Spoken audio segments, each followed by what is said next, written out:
One of the silliest things that privileged folks do is to worry about the ultimate meaning and purpose of life, as if that had anything at all to do with our life here and now. And William Lane Craig is here to give us a master class in precisely that sort of silliness.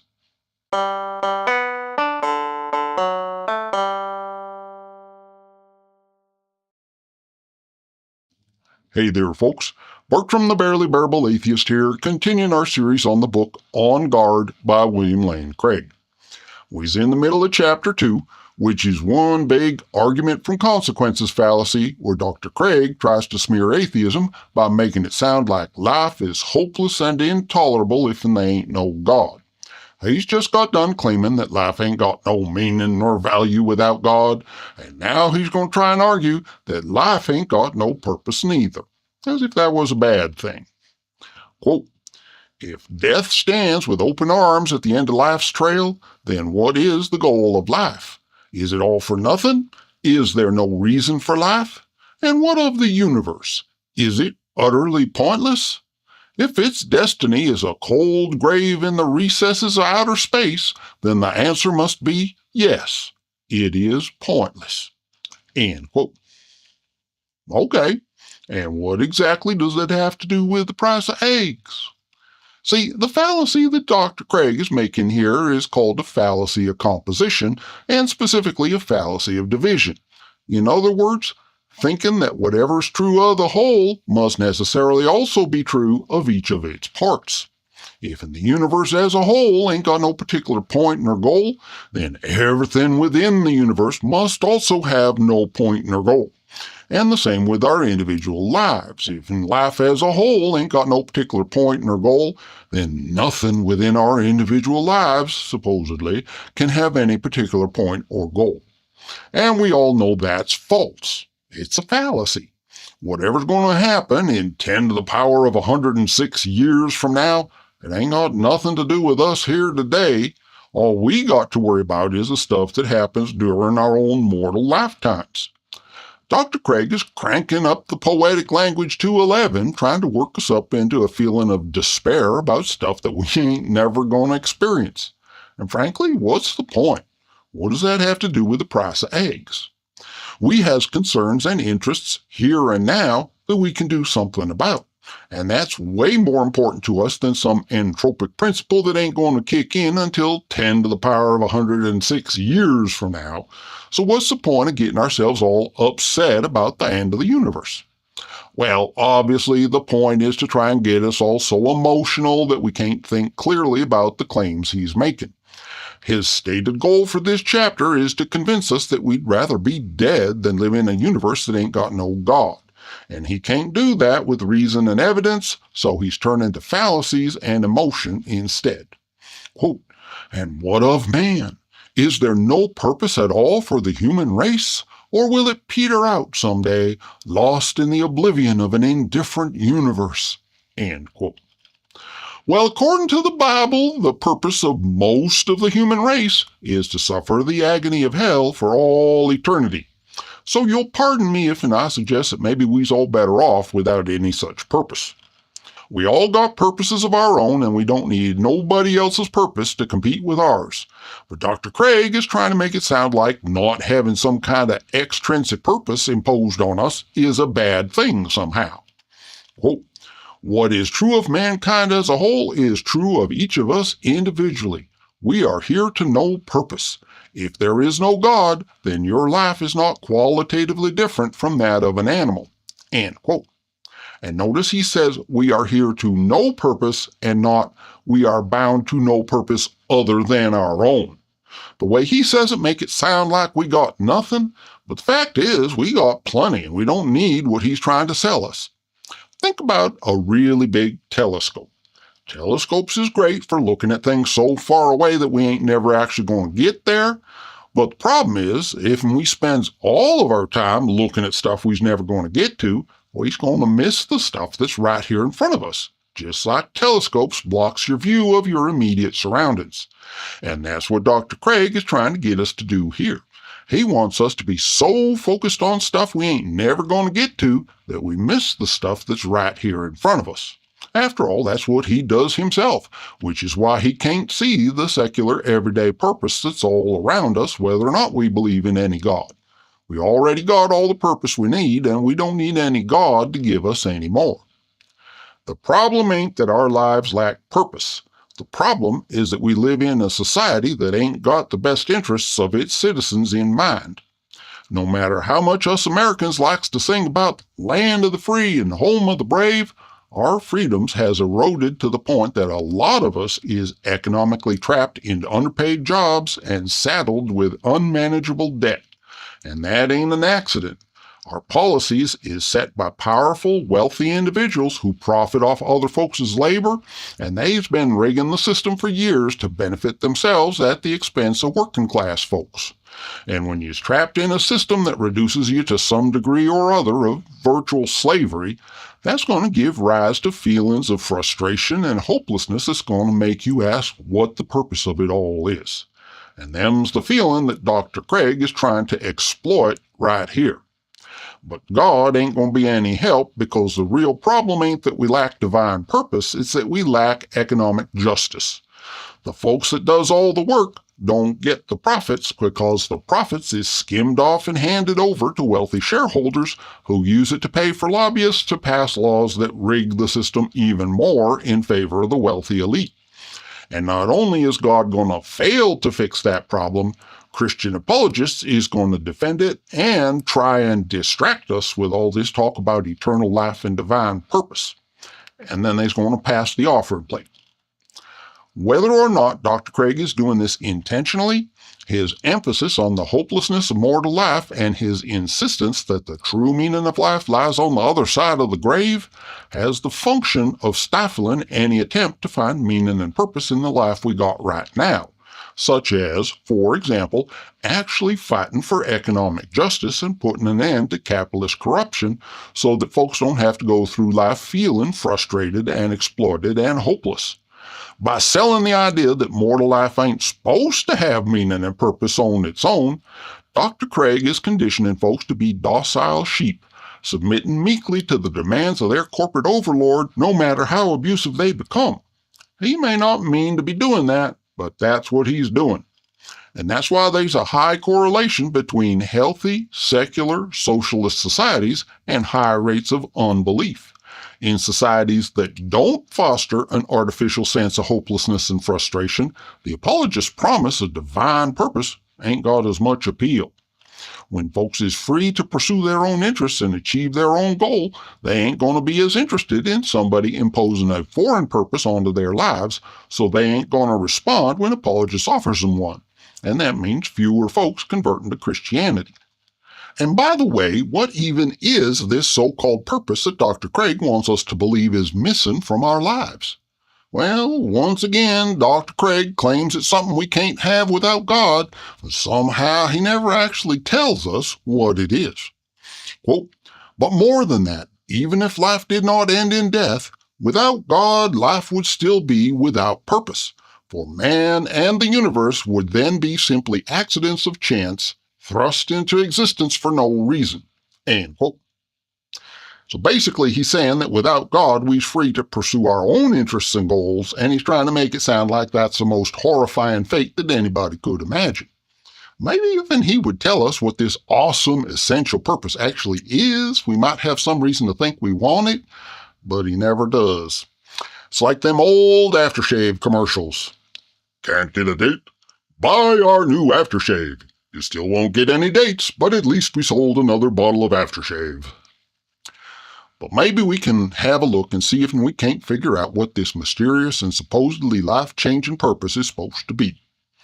According to the Westminster Shorter Catechism, the chief purpose of man is to glorify God and enjoy Him forever. That ain't a direct quote from the Bible, but it's a fair summary of what a lot of conservative evangelical folks believe. And the thing we need to remember is that conservative evangelical folks has lots of opinions about how other folks ought to behave. And their basis for claiming to have the right to demand that other folks obey their opinions is that these opinions supposedly comes from God. And never mind the fact that they decide which version of God is the right one based on whether or not he validates their opinions. When Christians glorify their own God, what they're doing is asserting the supremacy of the Christian God, which is the same as asserting Christian supremacy, full stop. The purpose of man is to glorify God, and the purpose of glorifying God is to promote Christian supremacy, which is a worldly, here and now, self-oriented goal on their part. And same for promoting the notion that serving God is the highest good and greatest joy that a human can experience.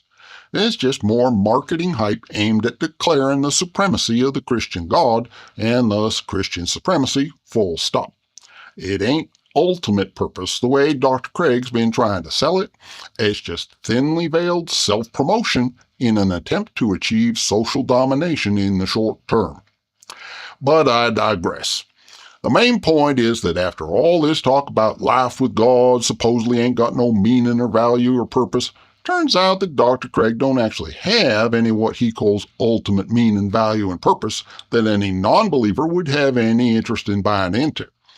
Not only ain't he got no ultimate meaning, value, and purpose, but the narrow vision of reality he's promoting is intended to blind us to the real world meaning, value, and purpose that every life has, whether folks is believers or not. It's a classic sales technique. Try and make folks dissatisfied with what they've got so they'll think they need whatever you're selling, even if they don't actually need it, and even if it don't actually work. Well, it's a truism that the less you has to say, the longer it takes you to say it, so Dr. Craig harps on about how we supposedly deceiving ourselves when we point out all the meaning and value and purpose that we has even without God. Quote, "But if God does not exist, then all we are left with is despair." Unfortunately, most people don't realize this fact. They continue as though nothing has changed. End quote. It's like being on an airplane cruising along at 30,000 feet, and the guy sitting next to you says, "There's no such thing as airplanes. We's all just falling to our deaths." And you say, "What do you mean? Of course airplanes exist. We're sitting in one right now." And the guy says, "Oh, you's just deceiving yourself because you ain't realized yet that we's all falling to our deaths." And then the plane lands and the guy goes out to catch a connecting flight, still lamenting that folks is deceiving themselves about airplanes. It don't take no actual God existing for believers to pursue their own social dominance here and now, which is what Dr. Craig's actually doing here. That's an earthly goal that all kinds of religious folks pursues regardless of which God or gods they claim to worship. And that's the plane that Dr. Craig is riding on right now by the very fact that he is denying the existence of such secular purposes.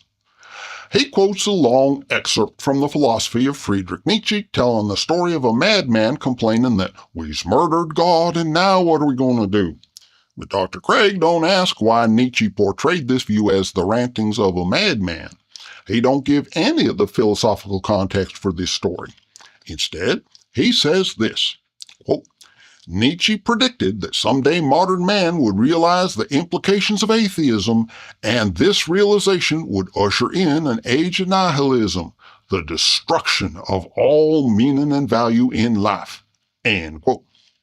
And yet, here he sits, complaining about the fact that meaning and value and purpose ain't been destroyed at all, and that life goes on just fine even without any God. He's in denial of the fact that atheism ain't had all the horrific consequences he predicted, so he accuses us of deceiving ourselves. Airplanes is just an illusion, and we's all fallen to our deaths and don't know it. Of course, like all apologists, Dr. Craig is an expert on how atheists view the world.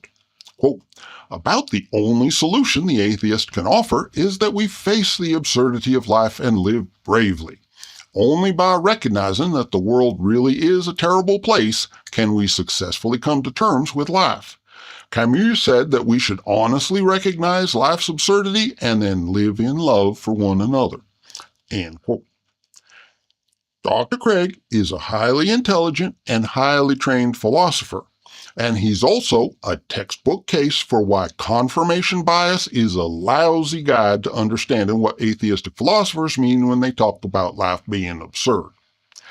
Yes, if you've been a slave your whole life and you suddenly find yourself free, you can experience a certain amount of culture shock when you realize you're on your own and has to take care of yourself. And Western society has, for many centuries, been basically enslaved to theocracy and theocratic assumptions. It ain't surprising that modern philosophers, having been trained in thousands of years of philosophies based on theological assumptions, and then finding out that God ain't real, would feel a certain amount of intellectual disorientation. They're going to frame their philosophies in the context of and in reaction to the mistaken assumptions of the past. But here's the thing. If and God ain't real, then we ain't really lost nothing but our delusions. It ain't that God used to be there and then he died and now he ain't got nobody in the driver's seat. It's that he ain't never been in the driver's seat. All the progress we've made has been progress we've made on our own. And whatever meaning and value and purpose we find in life is meaning, value, and purpose that's been there all along, even without him. We never needed him before, and we don't need him now. That's the good news of atheism. Well, that plus the fact that ain't nobody going to burn forever in hell. That's some pretty good news right there all by itself. But it's also good news that we can find meaning, value, and purpose in life without any gods. And in fact, we can do it better if we ain't under no delusions about supreme authorities that ain't really there. And also, Dr. Craig says, quote, about the only solution the atheist can offer is that we face the absurdity of life and live bravely, end quote. Well, that ain't true at all. As an atheist, I can look at the formal philosophies of the 18 and 1900s and say, so what? What's that got to do with the price of eggs? As Douglas Adams so famously put it, the answer to the life, the universe, and everything is 42.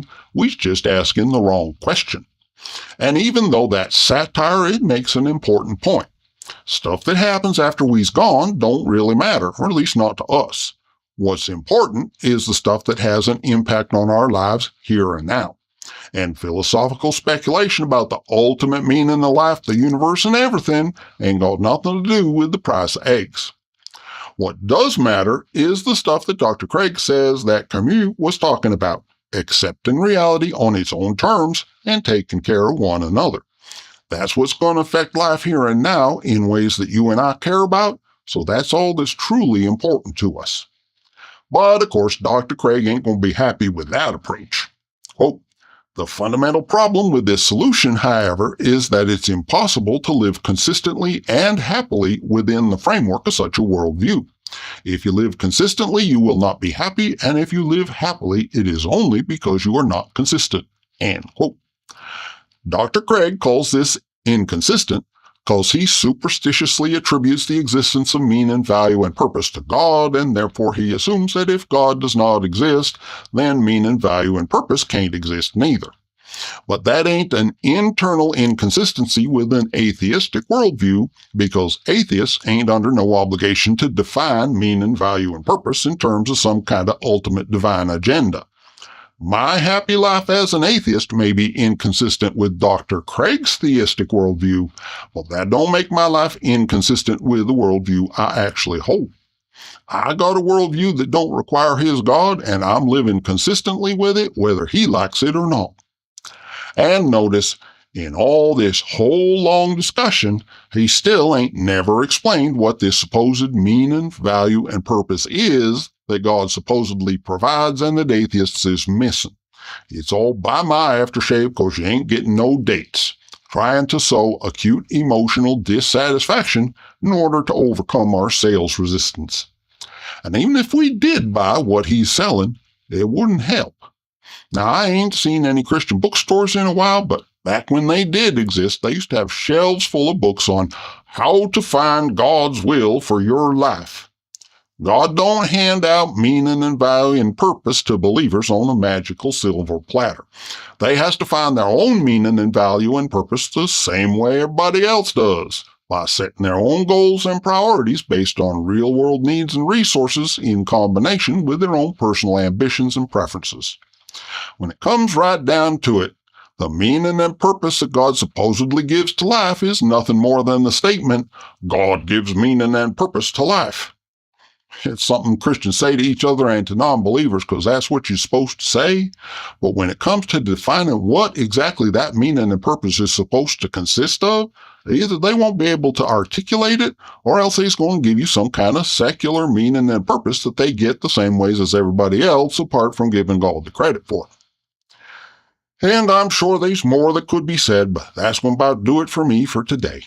Next time, Dr. Craig is going to continue his attempt to smear atheism by accusing atheistic philosophy of failing to provide what he calls ultimate meaning, value, and purpose. And spoiler alert, he's going to fail again. Meanwhile, thanks for watching, and please be kind wherever possible.